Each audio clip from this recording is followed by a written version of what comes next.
Ever since the BCCI diktat has come about that all centrally contracted players must be playing domestic cricket as and when they get the opportunity to do so, the real question that many people have been asking is what would be the consequences for those who continue to defy that mandate? And two players who did go about doing that were, of course, Shreyas Iyer and Ishan Kishan, both of whom, for one varying reason or the other, have not been playing any form of domestic cricket despite being told to do so, at least in Iyer's case, in no uncertain terms being told to do so.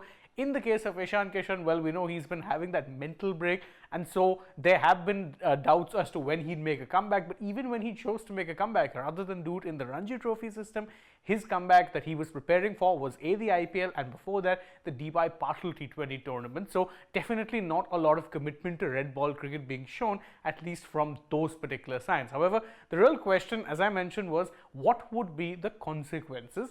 Would there be any action taken against these players? And a recent report has suggested that potentially you could be seeing some strict action take place against these players. So the diktat, or defying the diktat that was put in place, well, let's just say it doesn't come without consequences.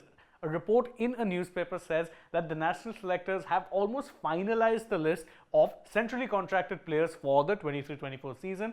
Ishan Kishan and Shreyas Iyer are likely to be excluded from that list, as both haven't been playing domestic cricket despite the BCCI diktat to do so. So you could potentially be at a situation wherein Ishan Kishan and Shreyas Iyer, both of whom were key parts of the World Cup playing 15 that played the World Cup final in India, ended up actually having a few key contributions, at least in the case of Iyer. Both players who were part of the squad, and in Iyer's case seen as a vitally important part of the squad, could be excluded from the rounds of central contracts that will be handed out for the 2023-24 season. So that is the major consequence that has come about. The BCCI has said, listen, enough is enough. If you don't want to prioritize domestic cricket, if you don't want to continue playing domestic cricket and you only want to be focusing on the IPL, well, that's the thing. We're going to drop you from the centrally contrasted list. And of course, what that does is it does put their India selection up for debate, because again, the centrally contracted players are those players who you would be paying an X amount of money per year and who you'd expect to be featuring for India in at least a couple of formats. In the case of Iyer and Kishan, both of whom have been playing regularly, at least in white ball cricket, and in the case of Shreyas, until very recently, he was regularly playing red ball cricket as well. So both of them being downgraded from those central contracts, definitely a big blow, at least in terms of standing. Monetarily, it might not be a lot, but we'll get to that part later. There's also an interesting thing that has emerged, a new detail, let's say, about Iyer's injury issue, and it comes from the same report, wherein a source close to Iyer has reportedly claimed that, get this, the information that was given out by the NCA head at the time, well, it wasn't actually false information, but it was given out after the second test, and recently Iyer was unable to play the Ranji Trophy game because he developed fresh injuries. Now let's go over the quote before we actually discuss whether or not how true, false, whatever it is you want to look at it. He's saying that Iyer was excluded from the last 3 tests after a precautionary measure that came about due to him complaining of a back problem. Nitin Patel's email was written after the second test. Since then, a back problem has bothered Iyer. That's what at least is being claimed as of this time.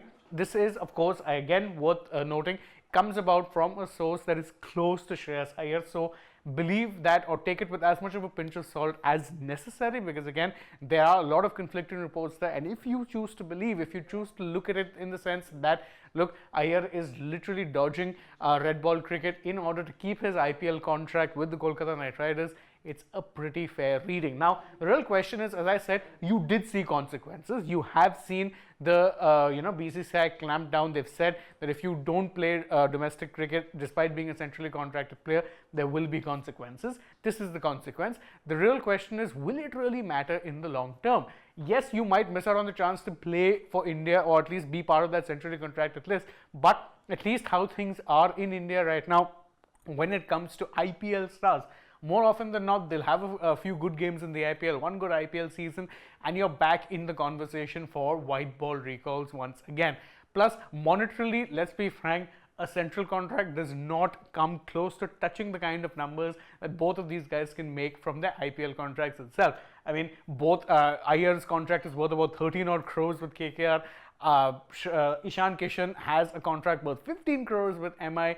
So the money loss isn't really that much, if any at all. So the consequence is there, but is it going to be a consequence that in the future will dissuade more people from, let's say, avoiding domestic cricket? At this point seems unlikely, but let's see how things play out. For now, what we do know is that the BCCI have taken some pretty strict measures. Again, whether or not they work in the long term, that's something that remains to be seen. But so far, the messaging is consistent and shows that the BCCI are not willing to put up with any nakhre, as Jai Shah, the board secretary, very clearly put out earlier. We hope you enjoyed this video, and if you did, please let us know by liking this video, sharing it with your friends, subscribe to the channel, tap that bell if you haven't already, leave us a comment as well. What are your thoughts on the punishment? Follow us on social media. Don't forget to download the SportsTak app, and if you're already on the channel, go ahead, check out some other videos we have uploaded as well. For now though, from my side, it's goodbye.